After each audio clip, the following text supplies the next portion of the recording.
हिमाचल प्रदेश की सियासत में छिड़ी सोशल मीडिया वॉर इन दिनों चर्चा का विषय बनी हुई है। उप मुख्यमंत्री मुकेश अग्निहोत्री का उनके खिलाफ साजिश करने वाली पोस्ट और विक्रमादित्य सिंह के समर्थन के बाद इसके कई तरह के मायने निकाले जा रहे हैं। इस बीच लोक निर्माण मंत्री विक्रमादित्य सिंह ने कहा कि उप मुख्यमंत्री मुकेश अग्निहोत्री को बीजेपी के साथ कुछ साजिश कर रहे हैं। लोक निर्माण मंत्री विक्रमादित्य सिंह ने कहा कि उप मुख्यमंत्री मुकेश अग्निहोत्री बड़े कद के नेता हैं और 5 चुनाव लड़कर जीत हासिल की है। विक्रमादित्य सिंह ने कहा कि वो अपने साथी के साथ खड़े रहते हैं, यह उनके डीएनए में है। इस दौरान विक्रमादित्य सिंह ने वीरभद्र सिंह की भी तारीफ की। हिमाचल में कांग्रेस की भीतरी राजनीति में वीरभद्र सिंह गुट के खिलाफ की जा रही कथित साजिश के सवाल पर जवाब देते हुए लोक निर्माण मंत्री विक्रमादित्य सिंह ने कहा कि वीरभद्र सिंह सभी के नेता थे, किसी विशेष धड़े के नेता नहीं थे। उन्होंने कहा कि 6 बार के मुख्यमंत्री के लिए दम भी चाहिए। लोक निर्माण मंत्री विक्रमादित्य सिंह ने कहा कि प्रधानमंत्री ग्रामीण सड़क योजना के तीसरे चरण में 345 करोड़ रुपए प्रोजेक्ट्स पर काम तेजी से चल रहा है, जिसे 18 महीनों में पूरा करने का लक्ष्य रखा गया है। विकास मंत्री है क्योंकि पीएमजेएसवाई की सैंक्शनिंग जो है वो ग्रामीण विकास मंत्रालय से होती है, और वैसे ही चाहे वित्त मंत्रालय है, चाहे रोड्स ऑफिस ट्रांसपोर्ट डिपार्टमेंट है, क्योंकि हमारा ये मानना है कि प्रदेश के हर क्षेत्र का समान विकास जब होना है तो उसमें इक्वल कंट्रीब्यूशन स्टेट का और सेंटर का होना चाहिए। यही हमारा जो ढांचा है, हमारा कॉन्स्टिट्यूशनल फ्रेमवर्क है, ये इस चीज़ को जो है वो तवज्जो भी देता है और इंश्राइंड है हमारे संविधान में कि मिलकर हमें राज्यों का और केंद्र शासित राज्यों का भी और वैसे भी जो राज्य हैं फुल फ्लेज स्टेट्स है उनका विकास करना है। तो उस दृष्टि से अभी मैं कुछ दिन पहले दिल्ली गया था और हमारे जो केंद्रीय मंत्री हैं रूरल डेवलपमेंट के ग्रामीण विकास मंत्री है, मेरी उनसे मिलने का कार्यक्रम था, मगर उन्हें इमीडिएटली किसी कारण की वजह से जो है वो हैदराबाद जाना पड़ा। प्रधानमंत्री जी का वहाँ कार्यक्रम था, तो मैं एमओएस जो हमारे रूरल डेवलपमेंट के हैं उनसे हमने एक बहुत ही सकारात्मक चर्चा हिमाचल के मसलों के मद्देनज़र जो है वो करी है। और आप जानते हैं कि प्रदेश में पीएमजेएसवाई का 3 जो अभी हमारा चला हुआ है, जो अभी ऑलरेडी ऑनगोइंग है, इसमें हमारे जो है करीबन 3123 किलोमीटर और 43 अभी हमको हाल ही में करीबन 1-1.5 महीने पहले 43 ब्रिजेस की हमें स्वीकृति प्राप्त हुई है, जिसको मैंने प्राथमिकता पे पूर्व में उठाया था, जिसमें हमारे बहुत से क्षतिग्रस्त इलाकों के ब्रिजेस है, बंजार के ब्रिजेस है, आपके जो है पंडो का मंडी में ब्रिज है, आपके कांगड़ा के है, हमीरपुर के है, उसकी हमें सैंक्शनिंग प्राप्त हुई है। तो टोटल जो हमारे ये कार्य चल रहे हैं जो करीबन 3,345 करोड़ के हैं पीएमजेएसवाई 3 के, इसकी भी मैंने पूरी अपडेट उनको दिया है दिल्ली में कि किस तरीके से हम इसको एक समय के आधारित 18 महीने का इसमें टाइम फ्रेम है, उस 18 महीने में हम इसको करने का पूरा प्रयास कर रहे हैं। लगातार मैं अपने अधिकारियों के साथ भी इसमें बैठक कर रहा हूं और हमने एक अलग से जो हमारा पीएमजेएसवाई का सेल है लोक निर्माण विभाग में, उनके साथ भी मैं लगातार इसमें बैठक करता रहता हूं। हमारे सेक्रेटरी है वो भी इसमें इसकी पूरी मॉनिटरिंग कर रहे हैं ताकि समय के ऊपर ये कार्य पूरे हो। और अभी हमारा जो विंडो है अभी हमको बीच में मिली है, क्योंकि अभी सर्दियां ख़त्म हुई है, आगे मानसून शुरू हो जाएगी, तो this is the right time कि हर इलाके में हमारा जो टारिंग का कार्य है, क्योंकि इसमें कटिंग अधिकतर जगहों में हो गई है, अब टारिंग का कार्य पूरे प्रदेश के अंदर चला हुआ है और हमारा अनुमानित है कि इस वर्ष के अंत तक, इस वर्ष के सितंबर या अक्टूबर तक हम पीएमजेएसवाई 3 की जो हमारा कार्य है उनको हम प्रदेश के अंदर कंप्लीट कर देंगे। ये हमारे लिए एक बहुत बड़ी उपलब्धि होगी, जिसमें हमारा अब तक 802 करोड़ का खर्चा हमारा पूरा हो चुका है, 802 करोड़ का। और इस साल जो हमारा 24-25 साल है, 24-25 वित्तीय वर्ष है, इसमें हम 905 करोड़ रुपए का जो है के अगेंस्ट 650 करोड़ का जो है वो खर्चा पूरा जो है वो करेंगे। Performance regarding better expenditure of 905 crore का हम जो है एलोकेशन के अगेंस्ट 650 करोड़ की हम खर्चा इस बारी पूरा करेंगे। तो मैं ये बात इसलिए आपके माध्यम से प्रदेश की जनता को बता रहा हूँ, क्योंकि हिमाचल प्रदेश एक पहाड़ी राज्य है और प्रदेश में जो 9% जो ट्रांसपोर्टेशन है वो हमारा सड़कों के माध्यम से ही होकर गुजरता है। और उस दृष्टि से ये बहुत महत्वपूर्ण है कि हम अपनी सड़कों के जाल को बेहतर करें। और अब इसमें जो अगला हमारा PMJSY 4 जो होने जा रहा है, उस मुद्दे पर भी मैं केंद्रीय मंत्री से मिला हूँ और आपको मैं बारी बारी इसके बारे में हमने जानकारी दी है, विधानसभा में भी दी है।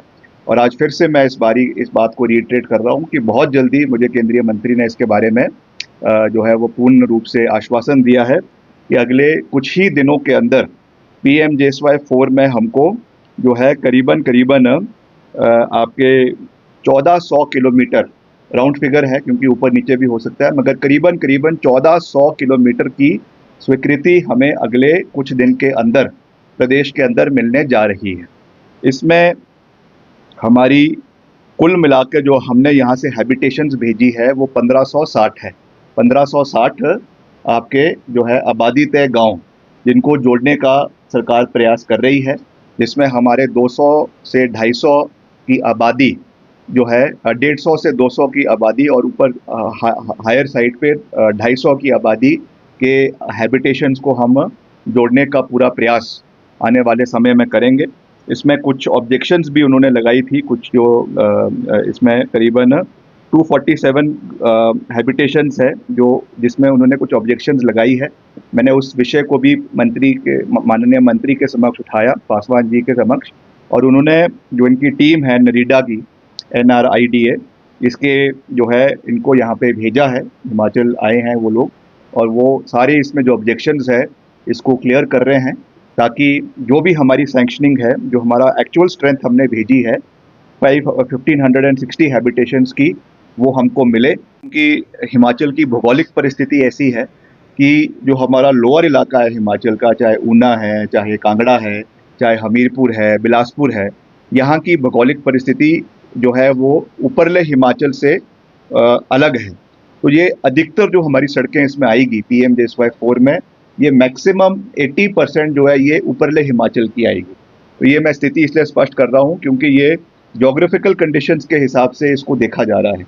और जहाँ पर नेटवर्किंग हमारी इन इलाकों में डिफ़िकल्ट एरियाज़ है, इन इलाकों में अभी भी ऐसे हैबिटेशंस है जो नहीं जुड़े हुए इन कंपैरिजन टू जो लोअर एरियाज़ है, जैसा मैंने कहा ऊना है, बिलासपुर है, हमीरपुर है, यहाँ की रोड डेंसिटी, यहाँ का जो कनेक्टिविटी है वो ज़्यादा है। तो इसलिए ये सड़कें हमको ऊपरले हिमाचल में ज़्यादा मिलेगी। जो पहाड़ी इलाके हैं, स्नो बाउंड एरियाज़ है, डिफ़िकल्ट एरियाज़ है, वहाँ पर हमको ये मिलेगी।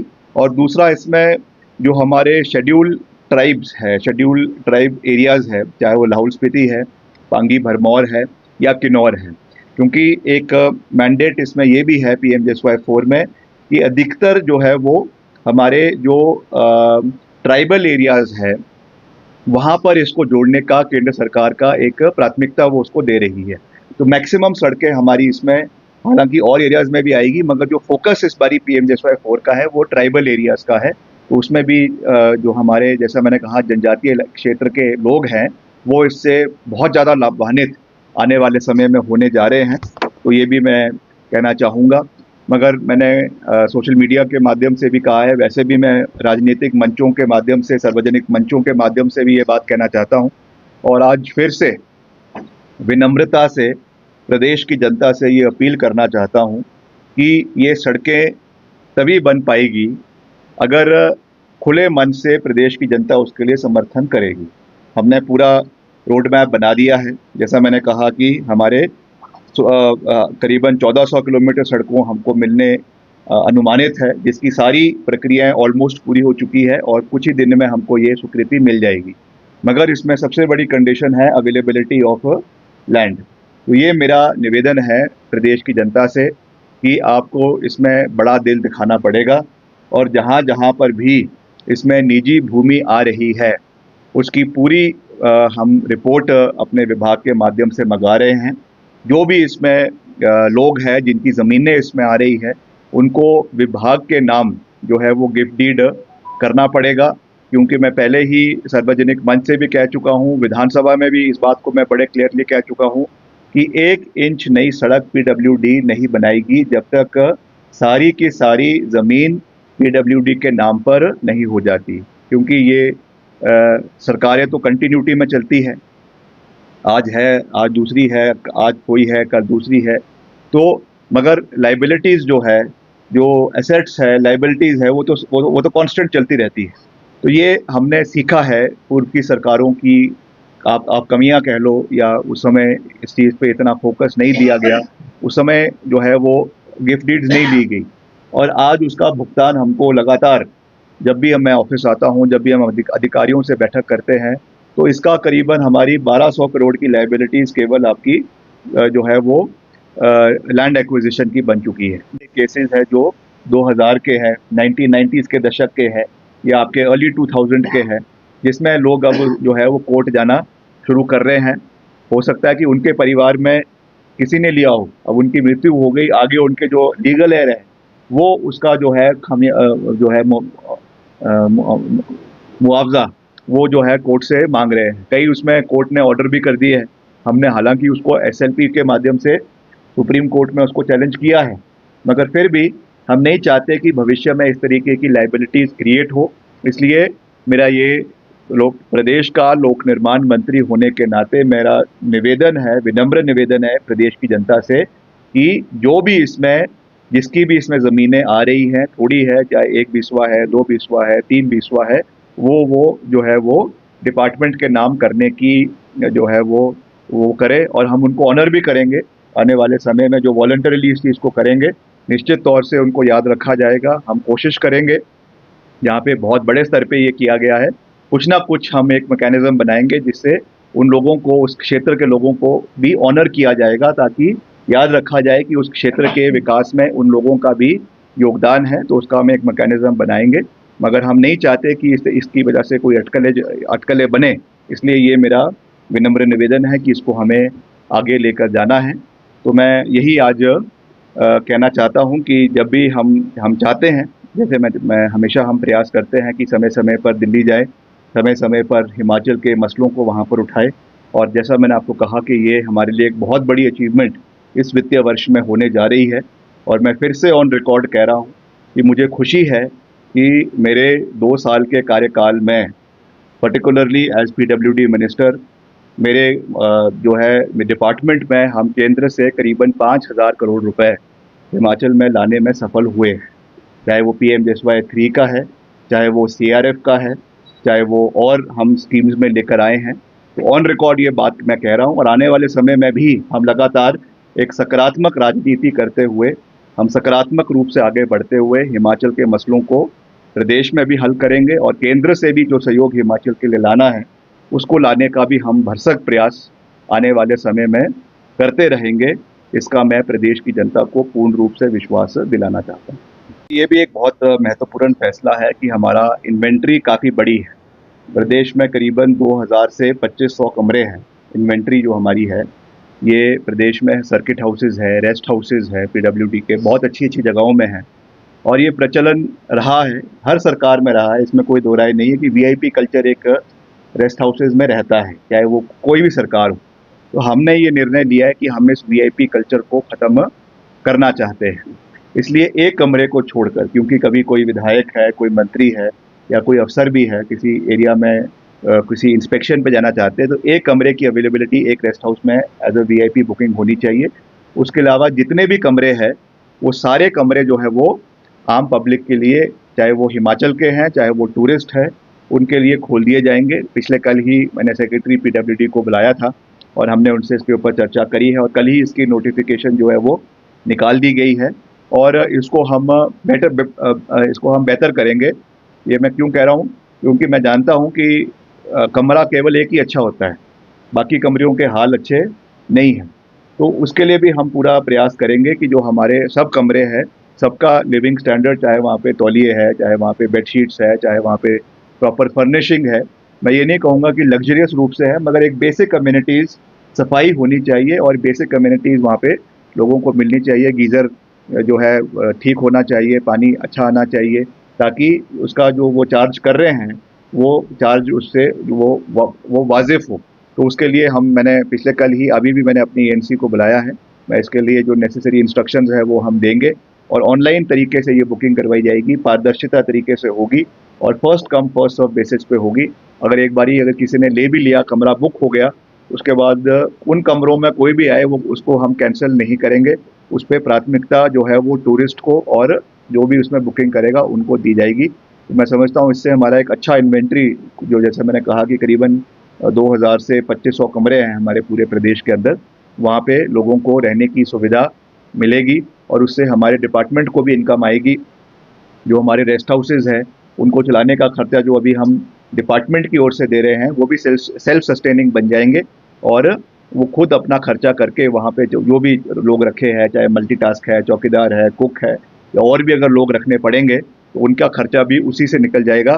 तो उससे हमारी जो रेस्ट हाउसेज है वो भी एक सेल्फ सस्टेनिंग मॉडल के ऊपर आने वाले समय में जो है वो चलेंगे। हम उसको उठा रहे हैं। इस बारी तो जो मैं गया था वो तो मैं पीएमजेएसवाई के संदर्भ में गया था, जो हमारा ग्रामीण विकास मंत्रालय, उनसे मैं मिला था। मगर मैं लगातार जो हमारे रोड सरफेस ट्रांसपोर्ट मिनिस्टर है आदरणीय नितिन गडकरी जी, हम उनसे भी मिलते रहते हैं और इसका एक लिखित रूप से हमने चिट्ठी ऑलरेडी मुख्यमंत्री जी के माध्यम से जो है वो उनको दी है कि जो 69 नेशनल हाईवे इन्होंने घोषित किए थे वो तो नहीं हुए हैं। वो तो मैंने सार्वजनिक विधानसभा भी मैंने इसके बारे में बोल दिया है, मगर उसको हमने शॉर्टलिस्ट कर पहले 25 था, जयराम जी की सरकार में ही इसको 69 से शॉर्टलिस्ट करके 25 उनकी सरकार में ही ये चिट्ठी जा चुकी है। अब उसको 25 से हमने शॉर्टलिस्ट करके रियलिस्टिक फिगर 5 नेशनल हाईवे का हमने जो है वो दिल्ली भेजा है। तो अभी तक हमें उसकी इन प्रिंसिपल अप्रूवल जो है वो नहीं मिली है, तो इसको भी हम प्राथमिकता पे करने का प्रयास जो है वो करेंगे। ढली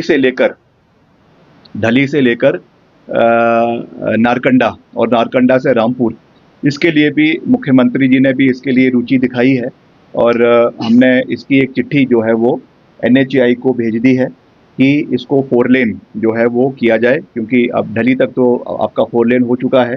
यहाँ से आगे इसको पहले फर्स्ट फेज़ में नारकंडा और फिर नारकंडा से आगे इसको हम रामपुर और फिर लॉन्ग टर्म में इसको किन्नौर तक इसको 4 लेन करने के लिए भी सरकार ने इन प्रिंसिपल अप्रूवल दे दी है। अब NHAI ने इसमें कॉल लेनी है, जब वहाँ से अप्रूवल आ जाएगी उसके बाद कार्य होगा। मगर इसमें हमने एक कैविएट रखा है कि इसमें जो डबल लेन होगा, एक डबल लेन तो जो एग्जिस्टिंग है वही होगा जो है, दूसरे में हम 4 लेन में कटान नहीं चाहते हैं। ये मुख्यमंत्री जी ने प्राथमिकता पे लिखा है कि हम ये नहीं चाहते कि सारा का सारा पहाड़ काट दिया जाए। हम चाहते हैं मैक्सिमम इसमें टनल्स बने, बीच बीच में इसमें जितनी भी टनल्स की संभावनाएं निकल सकती है वो निकाली जाए। जहाँ पर बहुत ही ज़रूरी है कि आपको 4 लेन करना है जिन स्ट्रेच में, वहाँ पे किया जा सकता है, पर मैक्सिमम इसमें हम टनल्स निकालने का प्रयास करेंगे। तो एक रास्ता आपका टनल से जाने का होगा और दूसरा जो एग्जिस्टिंग है उसको हम स्ट्रेंथन करेंगे ताकि पर्यावरण का भी कम से कम नुकसान हो। हमने जो कमियां, जो हमको चीज़ें कुल्लू मनाली में देखने को मिली, वो चीज़ें भविष्य में इस इलाके के अंदर ना हो, इसलिए हम मैक्सिमम इसमें टनल्स का निर्माण करने का निवेदन हमने किया है और इसी रूप में मुख्यमंत्री जी ने चिट्ठी जो है वो आदरणीय नितिन गडकरी जी को भेजी। नहीं, विपक्षी लोग हैं वो तो लगे रहते हैं, अब विपक्ष के साथी है, अब उनको और कोई सूझ नहीं रहा है तो लगातार कुछ ना कुछ चीज़ें करते रहते हैं। देखिए, हम तो सकारात्मक रूप से प्रदेश को आगे ले जाने का प्रयास कर रहे हैं, सबको साथ लेकर आगे चलने का प्रयास कर रहे हैं। जब चुनाव आएंगे तो चुनाव में तो 2-2 हाथ होते ही हैं, उस समय की बात उस समय की है। मगर हर तरीके से कॉन्स्पिरेसी करते रहना, हर तरीके से जो है हमारे नेताओं को, हमारे मंत्रियों को या हमारे विधायकों को टारगेट करते रहना, ये सही नहीं है। तो इसी परिप्रेक्ष्य में ये बात है कि हमको मिलकर आगे चलना चाहिए। और जहाँ तक उप मुख्यमंत्री जी की बात है, it is a known fact that he is one of the tallest leaders in Himachal Pradesh today. ये भी नोन फैक्ट है कि he has contested 5 election from Haroli Vidhan Sabha segment और पांचों के पांचों वो जीते हैं। आज प्रदेश का नेतृत्व जो है उप मुख्यमंत्री के रूप में कर रहे हैं। तो अगर किसी नेताओं को, भाजपा के नेताओं को, उनकी हरोली में विकास से जो है वो तकलीफ हो रही है या वहाँ पे जो मेले वो कर रहे हैं या रोज़गार मेले कर रहे हैं या वहाँ पे जो विकास के कार्य कर रहे हैं, तो इस तरीके की चीज़ें नहीं होनी चाहिए। तो एज अ कलीग ये तो मेरे डीएनए में है कि हम अपने साथियों के साथ खड़े रहते हैं। तो as a colleague I am saying कि आई स्टैंड विद हिम और हम हिमाचल के विकास के लिए आगे बढ़ेंगे, आगे आगे चलेंगे और मिलकर इस तरीके की साजिशों से हमको दूर भी रहना चाहिए, क्योंकि जनता सब चीज़ें देखती है, जानती है, समझती है और मिलकर हमें आगे बढ़ना है, हिमाचल का विकास करना है। जैसा मैंने कहा कि दलगत राजनीति से ऊपर उठकर प्रदेश को आगे लेकर जाना है। अब लोग तो परेशान होकर पार्टी से है, ये भी कहा गया क्योंकि वो वीरभद्र सिंह जी करेंगे। देखिए, वीरभद्र सिंह जी प्रदेश के 6 बार मुख्यमंत्री रहे और उनके सभी करीबी थे। अगर 6 बार प्रदेश का मुख्यमंत्री बनना हो तो एक धड़े का मुख्यमंत्री नहीं होता हो। 6 बार बनने के लिए दम भी चाहिए, हौसला भी चाहिए और सबका समर्थन और साथ भी चाहिए। तो ये एक को कैटेगराइज करना, 2 को कैटेगराइज करना, ये छोटी सोच है, पेटी पॉलिटिक्स है, मैं इस चीज़ में नहीं जाना चाहता। और हम आज के परिप्रेक्ष्य में बात कर रहे हैं, जो दौर निकल गया उसको बार बार कहना मैं समझता हूँ उचित नहीं है। वो इतिहास के पन्नों में वो चीज़ें जो है वो विलीन हो चुकी है और वो इतिहास मिटाया नहीं जा सकता।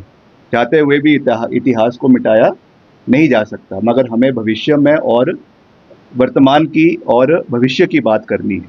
तो उसमें यह है कि हमको मिलकर चलना है, प्रदेश हित में कार्य करना है, दलगत राजनीति से ऊपर उठकर कार्य करना है और हिमाचल को आगे लेकर जाना है। इसी सोच के साथ हमको आगे चलने की आवश्यकता है। ये ज़रूर है कि शिमला ओवर कंजेस्ट हो चुका है और शिमला में जितने भी, कोई विभाग की बात नहीं कर रहा हूँ, मगर over the period of time Shimla शहर को डीकंजेस्ट करने की आवश्यकता है, इसमें कोई दो राय नहीं। शिमला शहर के लिए हमने एक मेरे ही निर्वाचन क्षेत्र में, शिमला ग्रामीण में जो है जाठिया देवी का इलाका है, जहाँ पर हम एक टाउनशिप बनाने के लिए भी प्रपोजल हमारी सरकार ने तैयार किया है। उसके हमारे मंत्री है मनोहर लाल खट्टर जी, मैं उनसे भी मिला। तो हम प्रयास कर रहे हैं कि हिमाचल को वो टाउनशिप मिले ताकि डीकंजेस्ट शहर हो। और उसके साथ साथ जो यहाँ से कुछ ऑफिसेस को शिफ्ट करने की बात की गई है, वो भी इसी नज़रिए से रखी गई है कि शिमला शहर को जो है वो डीकंजेस्ट किया जाए और कुछ और इलाकों में इन ऑफिसेस को खोला जाए। जब वीरभद्र सिंह जी मुख्यमंत्री थे उस समय भी विधानसभा का दूसरा विधानसभा जो है वो धर्मशाला के अंदर बनाया गया। ये भी इतिहास के पन्नों के अंदर दर्ज है। और आपका जो एजुकेशन बोर्ड है उसको भी शिमला से शिफ्ट कर धर्मशाला ले जाया गया, ये भी इतिहास के पन्नों में दर्ज है। और वैसे ही जब धूमल साहब मुख्यमंत्री थे तो हमारा जो service selection subordinate service selection board है, जो अब राज्य चयन आयोग बन चुका है, वो भी जो है वो हमीरपुर में यहाँ से शिफ्ट किया गया, वो भी इतिहास के पन्नों में दर्ज है। तो इसे हमें राजनीतिक एंगल से देखने की आवश्यकता नहीं है। हिमाचल के और कोनों को भी उतना ही तवज्जो मिलना चाहिए जितना शिमला का है, ये बात ज़रूर है। और इस विषय को मैंने पिछले कल कैबिनेट में भी बड़ी गंभीरता से उठाया है, क्योंकि कुछ कर्मचारी हमको मिले थे और उन्होंने ये निवेदन किया, खास करके महिलाओं ने, और ख़ास करके जो on the verge of retirement है जो लोग। तो ये बात मैंने कल कैबिनेट में भी कही, मुख्यमंत्री जी से भी कही और आज भी मैं इस विषय को उठाऊंगा, क्योंकि हो सकता है आज भी ये विषय कैबिनेट में आए कि जो लोग बिल्कुल on the verge of retirement है या लेडीज़ हैं जिनको जाने में दिक्कत है, उनका एक ऑल्टरनेटिव अरेंजमेंट जो है वो होना चाहिए। ये सब चीज़ें पहले से ही आपको देखनी है, मगर इन द लॉन्गर रन अगर आप किसी ऑफिस को यहाँ से शिफ्ट कर रहे हैं तो वो उसको एक एडमिनिस्ट्रेटिव रूप से देखना चाहिए, पॉलिटिकल कलर्स उसमें नहीं आने चाहिए, फर्स्ट पॉइंट। और सेकंड, जैसा मैंने कहा कि एम्प्लॉयज़ की अगर उसमें कोई ग्रीवेंस है या उनका कोई उसमें वो इशू है तो उसको हल करना चाहिए। और मुख्यमंत्री जी ने उसमें सहमति कल जताई भी है कि हम इसका एक वे आउट ढूंढेंगे कि जो इसमें एम्प्लॉयज़ है जो on the verge of retirement है, या जैसा मैंने कहा महिलाएँ हैं, कोई वो भी होती है, गर्भवती महिलाएं भी होती है, तो उसके लिए क्या इसमें ऑल्टरनेटिव निकालना है, उसको भी जो है वो ध्यान में रखा जाए।